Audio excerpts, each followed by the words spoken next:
और अल्लाह कुरान में कहता है कि मैं कहूंगा, तुम तो कहा करते थे कि हम तुम्हें दोबारा जिंदा नहीं कर सकते। इन्नी जज़यतुहुमुल यौमा बिमा सबरू। देखो जिन्होंने मेरी बातों पे यकीन किया, ये अंधी तकलीद नहीं है, ये अंधा यकीन नहीं है। दलाइल में गौर करके जो इस तरह कर सकता है वो हर तरह कर सकता है। जब उसके पैगंबर, उसके नुमाइंदा, उसके सिलेक्टेड लोग कह रहे हैं, जिनको उसने नुमाइंदा बनाया और नुमाइंदा बना के दलाइल से साबित कर दिया कि ये वाकई मेरे पैगंबर हैं, किसी की बात जब उसका सफीर बयान कर रहा हो तो उसको वैल्यू दी जाती है कि नहीं दी जाती? और कहां यह साबित हो गया था कि ये खुद ब खुद बने हैं? ये तो नजरियात थे, हवाई बातें थी, कोई प्रूफ थोड़ी है इन चीजों के, कोई सबूत नहीं है। एक ख्यालात की दुनिया है कि मे भी शायद ऐसा हुआ हो, शायद ऐसा हुआ हो। और उन ख्यालात की दुनिया को अल्लाह ने गलत साबित कर दिया 9 महीने में इंसान के पेट में बच्चा बना के। ये बच्चा करोड़ों साल में नहीं बनता, पानी में ये तसर्रुफात 9 महीने में कंप्लीट हो जाते हैं। कैसे आम की गुठली भाई खुद ब खुद बन गई यार? कैसे खरबूजे के बीज खुद ब खुद बन गए? एक मामूली सा खरबूजा खुद ब खुद नहीं बन सकता, उसका बीज की बात कर रहा हूं कि उसमें इतने खानदानी सॉफ्टवेयर के ऐसे उसकी बेल निकलेगी, फिर फल निकलेंगे, फिर जब आप उस फल को काटेंगे उसी के अंदर वही बीज। कोई इंसान करके तो दिखाए। कुरान कहता है मा कान लकुम अन तुम्बितू शजरहा। इंसान इतना ज़हीन है, अल्लाह कहते हैं तुम बीज इजाद करके दिखाओ, दरख्त इजाद करके दिखाओ। इतना ज़हीन इंसान इजाद नहीं कर सकता, और नेचर उससे भी ज्यादा ज़हीन हो गई जो खुद ब खुद इजाद कर रही है। जबकि ना उसका दिमाग, ना उसके पास हाथ, ना देखने के लिए आंखें, ना सुनने के लिए कान, और फितरत ने ये सब कुछ कर लिया। मेरे ख्याल बात नहीं समझ में आ रही। कहते हैं ये नेचर कर रही है। कहां है भाई नेचर का पता बताओ हमें, उसके पास कितनी ज़हीन है वो नेचर? कहां है कान उसके पास है, नाक सूंघने के लिए नाक है, बोलने के लिए जबान है? नहीं जी, अंधी बहरी। कोई साइंसदान हो, अंधा भी हो, बहरा भी हो, सोचने के लिए दिमाग भी ना हो, वो कुछ बना लेगा? वो उल्लू बना लेगा बस आपको, और कुछ नहीं बना सकता वो। नेचर भी अंधी है, बहरी है, गूंगी है, और वो ऐसे खानदानी काम कर रही है नेचर कि वो दरख्त भी बना रही है। उसने एक ऐसे सॉफ्टवेयर जमीन में डाल दिए कि समंदरों का पानी भाप बन के उड़ता है, नमक नीचे रह जाता है, मीठा पानी ऊपर जाता है, फिर हवाएं उस पानी को चलाती हैं, फिर वो पानी पूरी दुनिया में बरसता है, फिर जब जमीन में जाता है तो उसमें अलग से सॉफ्टवेयर उसने इंस्टॉल कर दिए नेचर ने, है भाई, कि गोबर, पानी और मिट्टी के मिलाप से फिर घास पैदा होती है। फिर उस घास में नेचर ने ऐसे सॉफ्टवेयर इंस्टॉल कर दिए कि गाय जब उस घास को खाती है तो उसमें दूध बनता है। उस गाय के अंदर भी ऐसे सॉफ्टवेयर इंस्टॉल कर दिए कि वो सूखा चारा खाएगी या चारा खाएगी, जिस चारे में ना ऑयल है ना उस चारे में, आप जरा इस सूखे चारे को या घास को किसी फैक्ट्री में लेके जाएं, बोले या किसी तेल निकालने वाले के पास कि यार इसमें से तेल का एक कतरा निकाल दे, बोले भाई इसमें घास में तेल वेल नहीं होता, तुम्हें पागल हो, तुम किसी इलाज कराओ अपने दिमाग का। लेकिन अल्लाह कहता है कोई बात नहीं, एक ऐसी मैंने जानवर बना दिया है। हम तो कहते हैं अल्लाह कर रहा है, साइंसदान जो आजकल मुल्हिद किस्म के साइंटिस्ट कहते हैं नेचर कर रही है। तो नेचर ने उस गाय के अंदर ऐसे सॉफ्टवेयर इंस्टॉल कर दिए कि जब सूखा चारा उसके पेट में जाता है, उससे गोबर बन के अलग ऐसी फैक्ट्री ठकाठक काम कर रही होती है। गोबर साइड पे किया है भाई, ब्लड बना के साइड पे लगाया, वो उसका ईंधन है, और थनों में दूध उतार के एक साइड पे कर दिया, और वो दूध बाहर निकाल दिया हमारे लिए। वो गोबर जमीन की ताकत और कुव्वत का जरिया बनेगा दोबारा से, वो नाइट्रोजन पैदा करेगा, वो खाद पैदा करेगा दोबारा से, ये प्रोसेस होता चला जाएगा। नेचर के पास इतनी जहानत कहां से आई कि एक ही टाइम पे पानी को उठा के ले जाया जा रहा है, बरसाया जा रहा है, और फिर उससे चीजें पैदा की जा रही हैं। वो चीजें जानवर खाते हैं तो उससे एक अलग चीज निकाली जा रही है। पूरा साइकिल है, ये पूरा एक सिस्टम है। ये सिस्टम नहीं है, ये क्या है? सिस्टम है। सिस्टम आजकल खुद ब खुद नहीं होते, तो सिस्टम कैसे हो गया? तुम बच्चे हो, नाबालिग हो, तुम्हें क्या पता सिस्टम और सिस्टम में क्या? सिस्टम वो है जो हमारे इलेक्शन में होता है। कहते हैं इलेक्शन एक सिस्टम के तहत होते हैं, सिस्टम के तहत नहीं होते, सिस्टम के तहत होते हैं। सिस्टम कहते हैं जो हमारा अपना सिस्टम। अच्छा खैर, तो ये नेचर कर रही है भाई, ये सारे काम कौन कर रहा है? नेचर। वाह, मुर्गी अंडा देती है, नेचर ने उसको समझा दिया, उसमें सॉफ्टवेयर इंस्टॉल कर दिए कि इस पे बैठना है, इसको यूं यूं करके घुमाना भी है ताकि हर तरफ से हीट मिले इसको, और इसकी बहुत हिफाजत करनी है। हालांकि मुर्गी फर्स्ट टाइम ये काम कर रही है, उसे क्या पता कि अंडे में क्या है। मुर्गियों का सब मुर्गियों से अलग कर दो, फिर भी जब अंडा देगी ना वो यही काम करेगी, बशर्ते कि इंसान के ने मुर्गी का बेड़ा ना गर्क किया हो, जैसे हमने फार्मी मुर्गियों का बेड़ा क्या कर दिया, गर्क। माँ की ममता ही छीन ली उनसे। पूरे साल अंडे देगी, कम वक्त एक दफा भी उसको अपने अंडों का ख्याल नहीं होगा। इंसान का भी यही हशर किया है फैमिली प्लानिंग वालों ने। खवातीन को समझा समझा के बच्चे दो ही अच्छे, तो उनको भी बच्चों से नफरत हो गई है। वरना हर मखलूक अपनी नस्ल बढ़ाना भी चाहती थी और उसकी हिफाजत भी। जानवर अपने अंडों की भी हिफाजत करता है जो माताएं हैं, और हमारे यहां हमल जाया करा रही हैं औरतें। तो इंसान जहां भी हाथ मारेगा ना वो गड़बड़ करेगा। खैर, तो अब क्या है कि वो अंडे को घुमाती है, फिर आखिरी दिन नेचर क्या करती है? नेचर जो अंधी बहरी है, वो नेचर ये करती है कि अब बच्चे को जिस दिन बाहर निकलना है, वो उसकी चोंच पे एक ब्लेड पैदा करती है। वो चोंच मारता है, अंडा टूटता है, बच्चा जैसे ही बाहर आया, वो चोंच पे जो नोक पैदा हुई थी वो क्या हो गई? शॉट, वो खत्म, क्योंकि अब उसकी जरूरत नहीं है। तो यार ये नेचर तो बड़ी खानदानी चीज़ है यार, इसको हमारे सामने किसी दिन लेकर आओ डार्विन साहब। जिस नेचर ने ये सब कुछ खुद ब खुद बना लिया वो हमारे सामने लेकर आओ, तो डार्विन कहेगा वो चल नहीं सकती क्योंकि नेचर की टांगें नहीं होती। चलो कोई बात नहीं, बैठे बैठे नेचर ने ये प्लान बना लिया होगा कि करोड़ों अरबों साल में एक ऐसा काम करो कि करोड़ों अरबों साल में उसका ये रिजल्ट निकले कि गफ्फार भाई और वसीम भाई वजूद में आ जाए। तो उसने ये नेचर ने कहीं से सुन के ये सब कुछ सीखा होगा है भाई। ये इतनी जहानत नेचर में कहां से आ गई? ये कहीं किसी ज़हीन ने उसको बताया होगा। ये बिल्कुल ऐसे ही हो गया ना, एक सेठ आदमी था बेवकूफ, उसने एक नौकर पाला हुआ था। बाज दफा नौकर बड़ा ज़हीन होता है, वो जो सेठ होता है वो गुरु वो बेवकूफ होता है। ये दुनिया का निजाम है। बाज दफा तो इतना बेवकूफ था तो किसी ने कहा कि यार तेरा नौकर तुझसे ज्यादा समझदार है और गुरुजी तू एक नंबर का बेवकूफ आदमी है। उसने कहा कोई बेवकूफ नहीं हूं। अब उसको शर्म आई ना गुरु को, तो उसने अपने नौकर से बोला कि देख मैं तुझसे एक पहेली पूछूंगा, सॉरी तू मुझसे कोई पहेली पूछ। यानी उसका ख्याल था मुश्किल सी पहेली पूछेगा तो मैं जवाब दूंगा तो मेरी जहानत का सिक्का बैठ जाएगा। गुरु इस अपने मेरे चीला जो है ना इसके सामने, लेकिन उसको कान में बोल दिया कि पहेली ऐसी होनी चाहिए इतनी आसान कि मुझे उसका जवाब आए। सुनो को मुश्किल पहेली पूछ ले, अगर मुझे उसका जवाब नहीं आया ना तेरी ऐसी की बोलो। यार आप इसरार तो नहीं है? अरे मैं भी देख रहा हूं ये बंदा बहुत दिनों बाद, आप नमाज के बाद मिलिए मुझसे। तो पहेली ऐसी पूछना जिसका जवाब मुझे आता हो, अगर नहीं आया ना फिर देख मैं तेरे साथ क्या करता हूं। तो वो जो नौकर था ना वो सोच के बहुत आसान सी पहेली लाया ताकि सेठ को उसका जवाब आता हो। कहता है हुजूर ये लतीफा असल में सराइकी में है, उर्दू में मजा नहीं है, हमारे हजरत ये सराइकी में सुनाया करते थे। हुजूर एक जानवर है, चूल्हे के गिर्द घूमता है, दुम हिलांदा है, मियाऊ मियाऊ करेंदा है। मियाऊ मियाऊ ने तो मसला ही हल कर दिया ना। अक्सर घरों में किचन के गिर्द घूमता है, पूंछ घुमेंदा है और मियाऊ मियाऊ करेंदा है। तो इसलिए लाया था ताकि जवाब तो आए ना आगे से। वो इससे भी बड़ा कोई बेवकूफ वो कहता है कुकेड़ मुर्गा। अब ये तो गया ना काम से। अगर ये बोलता है कि ये गलत है, अगर ये जवाब देता है कि ये क्या है, इसका तो प्रोग्राम तो बढ़ गया। ये था बहुत ज़हीन। कहता है हुजूर लगता है किसी ने बताया है,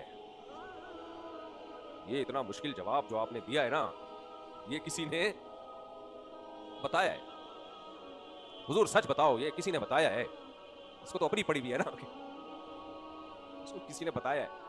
हुजूर की जवाब सुने आप, कहता है नहीं ना, अक्ल जी दौड़ है। ये क्या है? अक्ल जी, अकल की दौड़ है ये, अक्ल जी दौड़ है। तो किसी से सुन के बताया से मुझे ये लतीफा याद आया। तो नेचर ने जो इतना कुछ कर लिया कि ये करके बंदर से इंसान बना दिया, पहले बंदर बनाया फिर हम बन गए, फिर वो घास से दूध पैदा हो रहा है और बारिशें बरस रही हैं और तनावर दरख्त पैदा हो रहे हैं, अनार पैदा हो रहे हैं, अंगूर पैदा हो रहे हैं, नाशपातियां पैदा हो रही हैं, सेब पैदा हो रहे हैं, बादाम पैदा हो रहे हैं, क्या कुछ नहीं पैदा हो रहा। तो हम डार्विन से पूछते हैं या किसी साइंसदान से पूछते हैं ये नेचर चल के आई थी जिसने आपको ये सब काम किए? उन्होंने कहा नहीं नेचर की टांगे नहीं है। तो हमने कहा फिर नेचर ने किसी से सुना होगा, हुजूर किसी ने तुम्हें बताया है। तो ये नेचर हुजूर ऐसी है जिसको किसी ने बताया है कि ऐसा करना है मैंने। तो डार्विन क्या कहेगा? नेचर के कान बोलो ना नहीं होते भाई, कान भी नहीं होते। या नेचर ने आपको खुद बताया कि हमने ये सब काम किए हैं? अगर नेचर की जबान नहीं होती। अब एक ही चीज रह गई, ये दिमाग। फिर नेचर ने खुद सोच के ये डिजाइन किया होगा।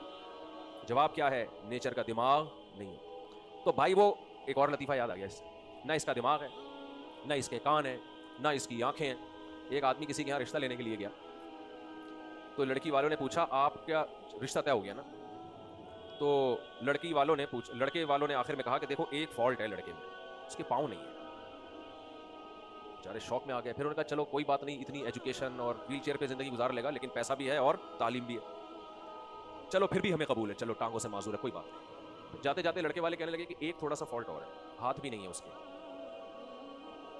यार हाथ भी नहीं, पाँव भी नहीं। मशवरा होने लगा, चलो यार हाथ पाँव के लिए मुलाजिम रख लेंगे, कोई खिदमत के लिए, पैसा तो है ना, क्या कहते हैं, बेटी ऐश करेगी, पैसा तो है, चले कबूल है, हमें फिर भी कबूल है। फिर जाते जाते कहने लगे एक और बात है कि वो आंखें भी नहीं है उसकी। लड़की वालों ने कहा गोश्त तो नहीं है जो फ्रिज में रखा हुआ है? ऐसा तो नहीं है जो कोई गोश्त हो फ्रिज में रखा हुआ हो और उसको रिश्ता बना के ना हाथ है, ना पाँव है, ना नाक है, ना कान है, ना आंखें हैं, तो ये क्या होता है? तो शॉपर में गोश्त होता है या फ्रिज में कोई गोश्त रखा हो? तो ये फितरत भी ऐसी चीज है जिसकी ना आंखें हैं, जिसकी ना कान है, जिसकी ना नाक है।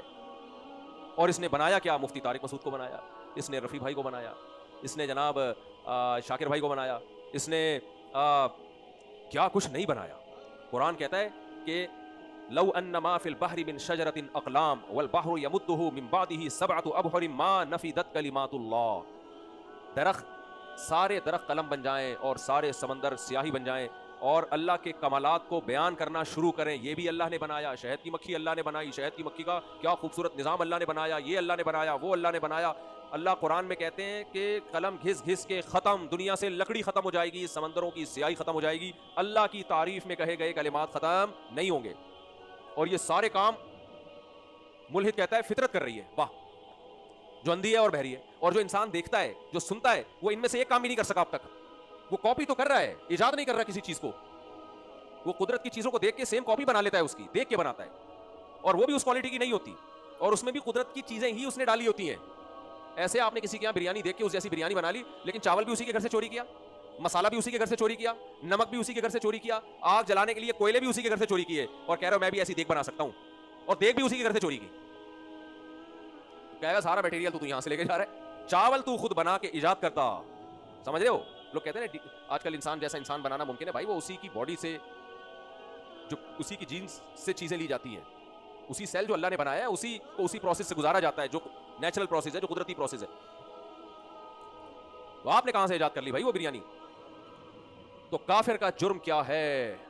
जब उसे अल्लाह की आयात सुनाई जाती हैं, जब उसे अल्लाह के बारे में बताया जाता है, तो वो जवाब में कहता है इन चीजों में कुछ भी नहीं रखा, ये मजहबी लोगों की बातें हैं, अल्लाह रखा, इन चीजों में कुछ भी नहीं रखा। तो मजहब की हैसियत नहीं है उनके दिलों में। उनसे कहा जाता है खुदा को पहचानो, खुदा को मानते हो? तो तीन तरह के तबके, कुछ कहते हैं हाँ मानते हैं, कुछ कहते हैं नहीं मानते, कुछ कहते हैं क्या करें, फ्री थिंकर जिसे कहते हैं ना, माने ना माने से होता क्या है। ये तीनों तबके मेरी और आपकी नजर में शायद मुजरिम ना हो, लेकिन जिसने बनाया है ना उसकी नजर में इससे बड़ा जुर्म बोलो नहीं, वो नहीं छोड़ेगा। जैसे बेटा कह रहा है बाप से कि आप मेरे अब्बा हैं या नहीं है, इन चीजों में कुछ भी नहीं रखा, तो ये किसी थर्ड पर्सन के लिए तो हल्का जुमला है, बाप के लिए ये हल्का जुमला नहीं है। अगर उसमें गैरत होगी, हाँ बाप भी बेगैरत है, तो एक अलग बात है, क्योंकि वो अपने अब्बा को ये जुमला कह के गया भाई कि पता नहीं आप मेरे अब्बा हैं या नहीं है। गैरतमंद होगा तो ये उसके लिए हल्का जुमला नहीं है। तो मेरे भाई, इससे ईमान की कदर का हमें पता चलता है।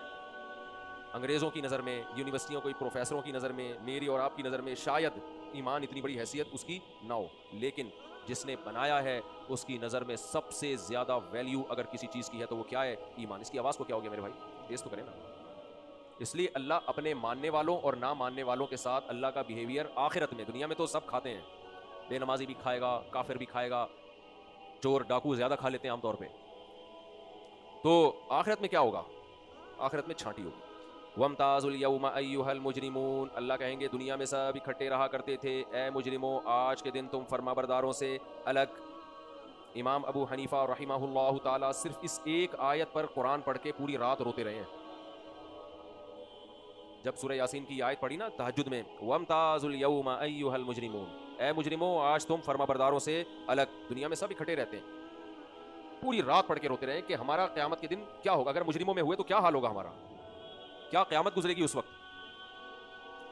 इससे हमें मालूम हुआ मेरे भाई, सबसे पहले अपने ईमान की हिफाजत करो। आज जब लोग गैर मुस्लिम कंट्रीज में जाते हैं तो बहुत से वैसे ही हो जाते हैं, तो कहते हैं यार जब ये नमाज पढ़े बगैर, कुरान पर यकीन किए बगैर, कलमा पढ़े बगैर ये कितने मजे से जिंदगी गुजार रहे हैं, तो हमने टेंशन क्यों पाली हुई है माज़अल्लाह, हम क्यों इतनी मुसीबत में हैं। एक आदमी कहता है मैं चाइना गया तो मुझे किसी ने नमाज पढ़ते हुए देखा, कहते पहली दफा किसी गैर मुस्लिम कंट्री में गया था, तो उस चाइनीज ने बोला कि क्या कर रहे हो ये? मैंने कहा नमाज पढ़ रहा हूँ। ये क्या होती है नमाज? कभी हमारा खुदा है जिस पे हम ईमान रखते हैं। उन्होंने कहा भाई तुमने देखा है उसको?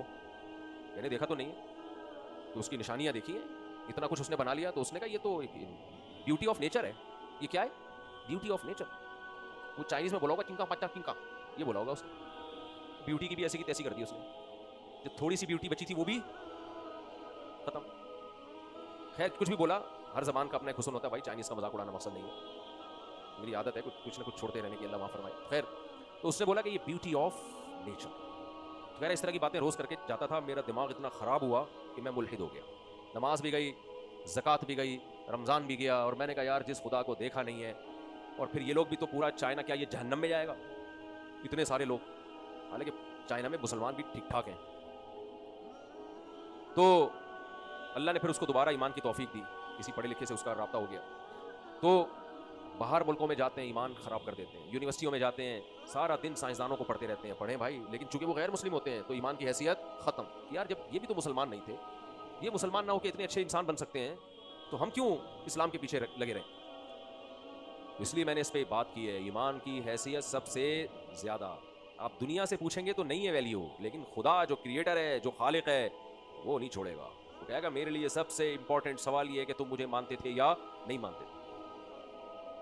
तो ईमान एक ऐसी चीज़ है, कितना भी इंसान गुनाहगार हो सज़ा मिलेगी, लेकिन सज़ा खाने के बाद, नबी ने इस हदीस में बता दिया, इस सज़ा खाने के बाद बेईमान और ईमान वाले बराबर नहीं हो सकते। सज़ा खाने के बाद ईमान वाला निकलेगा।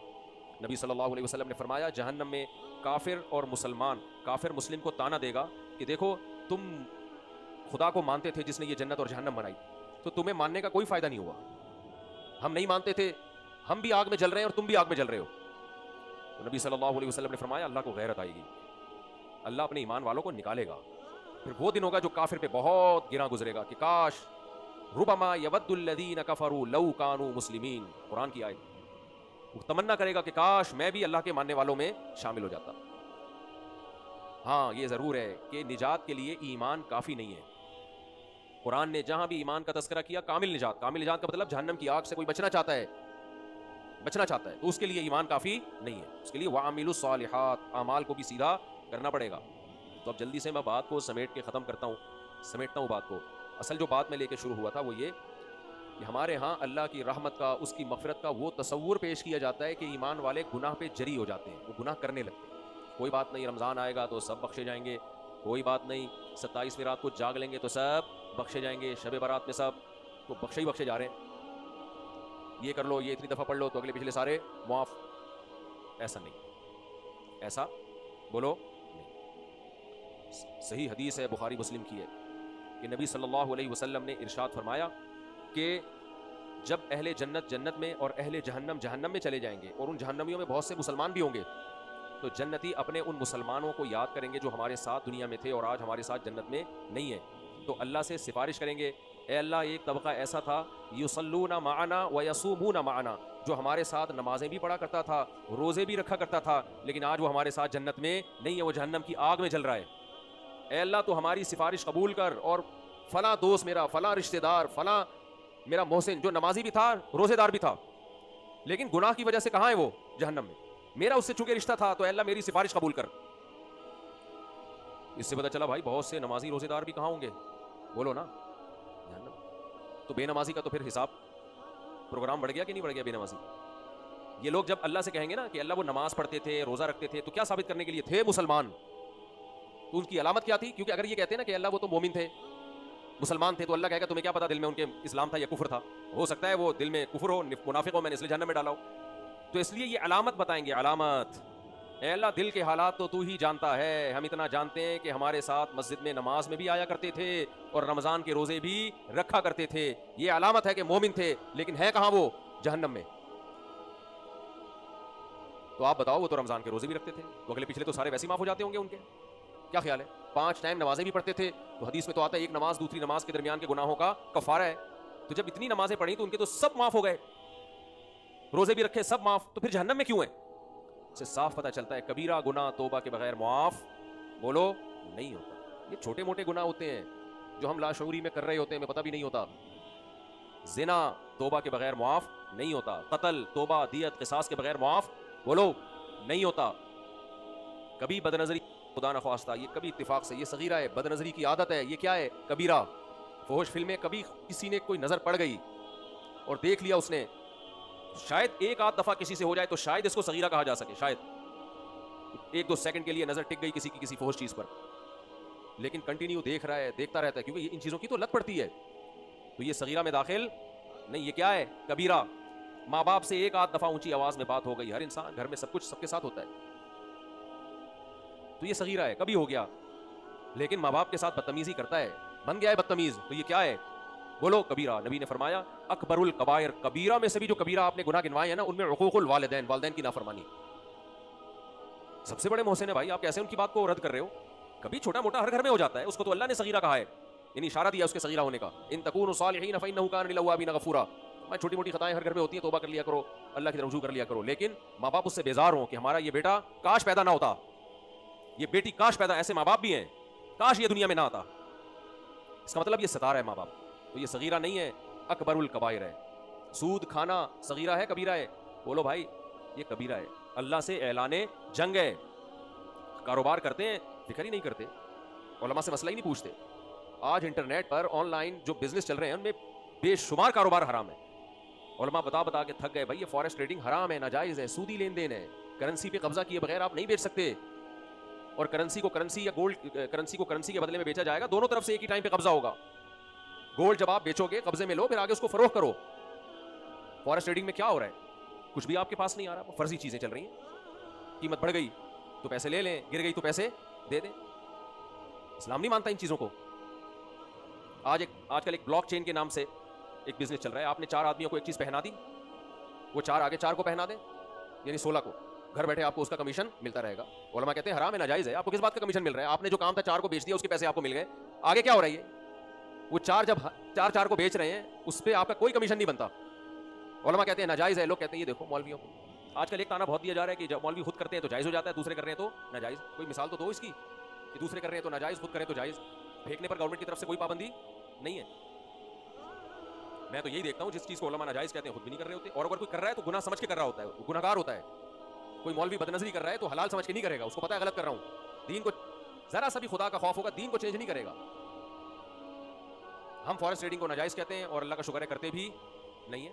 मैं करना चाहूं तो करोड़पति बन सकता हूं, भाई नाजायज है। हम तो उस काम को नहीं कर रहे जिसके में उलमा में इख्तिलाफ है। तकाफुल दारुल उलूम कुरंगी के उलमा जायज कहते हैं। मुझे ऑफर आई है, मैंने कहा भाई मैं जायज नहीं समझता, लिहाजा मैं नहीं आ रहा। बहुत पहले की बात है, 7-8 साल पुरानी बात है। बुलाया गया था हमें, जो मशहूर आदमी होता है वो तो कंपनी को बहुत प्रमोट कर सकता है ना। मैंने कहा भाई मैं जायज नहीं समझता। उन्होंने कहा हज़रत मुफ्ती तकी साहब जायज समझते हैं। हमने कहा भाई हमारे बड़े हैं, काबिल एहतराम है, उलमा का इख्तिलाफ है, तो मैं तो अपने आप को इस काबिल नहीं समझता कि मैं हज़रत मुफ्ती तकी साहब से इख्तिलाफ करूं। तो मैंने उनको रेफरेंस दिया कि कुछ बड़े उलमा को उनसे इख्तिलाफ है इस मसले पे, और मुझे उन दूसरे उलमा की राय पे ज़्यादा इतमाद है, क्योंकि गौर व फिक्र करने के बाद। लेकिन बहरहाल कोई मुफ्ती तकी साहब की राय पर अमल करता है तो भी ठीक है। तो सूद गुनाह कबीरा है, सूद गुनाह सगीरा बोलो नहीं है। कभी एक आध दफ़ा कोई गाना सुन लिया गलत है, सगीरा कह सकते हैं शायद उसको। मौसीकी का आदी है, ये सब चीज़ें जो करते हैं ना, एक आध दफ़ा नहीं कर रहे होते, वो कर ही रहे हो। सुनता रहता है, कोई फ़र्क ही नहीं है ये महरम है ना महरम है। ये क्या है मेरे भाई? ये बदनजरी का गुनाह है, ये कानों का गुनाह है, ये कबीरा में आएगा फिर। तो आज तौबा करो कि अल्लाह इन तमाम गुनाहों से तौबा। एक और बात, दाढ़ी काटना भी सगीरा बोलो ना। ये तगयीर खल्क़िल्लाह है, अल्लाह की तख्लीक को तब्दील करना है। मर्द हमेशा दाढ़ी, जितने पैगंबर हैं कोई एक भी बगैर दाढ़ी के बोलो ना। ये तो अंग्रेज़ों ने हमें सिखाया। ये कहते हैं सलाहुद्दीन अय्यूबी के दौर में कोई गोरा आया, कोई ईसाई आया, उसकी दाढ़ी नहीं थी, तो बच्चा रोने लगा सलाहुद्दीन अय्यूबी के दरबार में। क्यों? इसलिए कि पहली दफ़ा उसने बगैर दाढ़ी का आदमी देखा। अल्लाह ने मूसा अलैहिस्सलाम को होती तूर पे बुला के कहा अपनी कौम को बता देना कि दाढ़ी ना काटें। तभी आज हमने यहूदियों की दाढ़ियाँ देखी हैं, कितनी बड़ी बड़ी दाढ़ियाँ रखते हैं। हमारे नबी सल्लल्लाहु अलैहि वसल्लम के सामने किसरा के कुछ एलची आए, बादशाह था ना किसरा, उनकी दाढ़ियाँ कटी हुई थी। आपने अपने चेहरे अनवर को फेर लिया, फरमाया वही लकुमा, तुम तबाह हो जाओ, तुम्हें ये सूरत बनाने का किसने हुक्म दिया? उन्होंने कहा हमारे बादशाह ने। नबी ने फरमाया लेकिन मेरे रब ने हुक्म दिया आफुल लिहा, कि मैं दाढ़ी बढ़ाऊं, व कुस्सुश शवारिब, और मूछें घटाऊं। ये तगयीर खल्क़िल्लाह है, अल्लाह की तख्लीक को तब्दील करना। मर्द मर्द होना चाहिए, औरत औरत होनी चाहिए।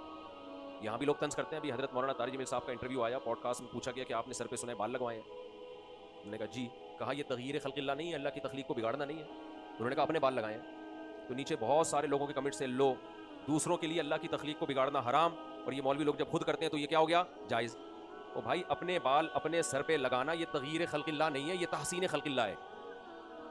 गंजा होना ये कोई फितरत थोड़ी है। अगर कोई शख्स अपने सर पे मालिश करके बाल उगा ले, तेल की मालिश करके, कोई गंजा हो गया, 4 शादियां की जिसकी वजह से क्या हो गया? गंजा। मैंने जितनी शादियां की ना, मेरे सर के बाल उसी हिसाब से गायब हुए। चौथी के बाद तो बिल्कुल एयरपोर्ट बन गया था। तो अगर मुझे कोई तेल ला के देता है, मुफ्ती साहब सर पे मालिश किया करें, बाल उगाएंगे, ऐसे एक साहब को मैंने देखा, उस गंजे थे, उनकी भी 2 थी। कमाल की बात है, मस्कत में हमारे दोस्त हैं, नाम लेने में कोई हर्ज नहीं है, सतार नाम है उनका। फ़ोन आया, मैं सतार भाई बात कर रहा हूँ।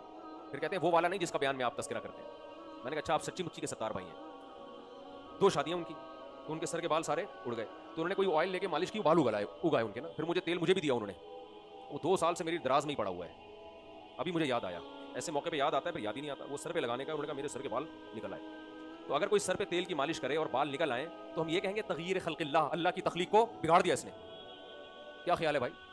कोई बोल सकता है? कोई दुनिया में मुफ्ती है जो कहेगा कि सर पे तेल की मालिश करो? और ये जो तेल बिक रहे हैं सरों पे मालिशों के कि बाल निकल आएंगे, कितने बिकते हैं? किसी आलिम मुफ्ती ने कहा कभी जिंदगी में हराम है? अल्लाह ने जब तुम्हें टिंड दी है तो तुम सर पे बाल क्यों उगा रहे हो? किसी मुफ्ती ने कहा? भाई टिंड भी अल्लाह की नेमत, बाल भी अल्लाह की नेमत। ये तगयीर खल्क़िल्लाह नहीं है सर पे बाल अगर निकाल रहा है, क्योंकि ये तो फितरत का हिस्सा है। हाँ, दाएं बाएं ऐसी जगह पे बाल उगाना जो नेचर के खिलाफ हो वो गलत होगा। और बाल भी अपने, दूसरों के बाल लेने पर पाबंदी है हदीस में, दूसरों का बाल नहीं लगा सकते, इससे नबी सल्लल्लाहु अलैहि वसल्लम ने मना किया है। वैसे ही मेडिकली भी नुकसानदेह, लेकिन नबी ने मना किया है। लेकिन जिसको बुग़्ज़ होगा बस वो मौलाना तारिक जमील साहब के खिलाफ, देखो दूसरों के लिए फतवा कुछ और, अपने लिए कुछ। दूसरों के लिए कब उन्होंने कहा कि बाल लगाना हराम है? भाई कोई एक दफा बताओ। कहते नहीं, ये कहते हैं दूसरों को कि अल्लाह की तख्लीक बिगाड़ना हराम है। तो अल्लाह की तख्लीक बिगाड़ी नहीं है, अल्लाह ने जो सर दिया है ना वो बिगड़ गई थी, उसको क्या किया है? संवारा है, उसको संवारा है।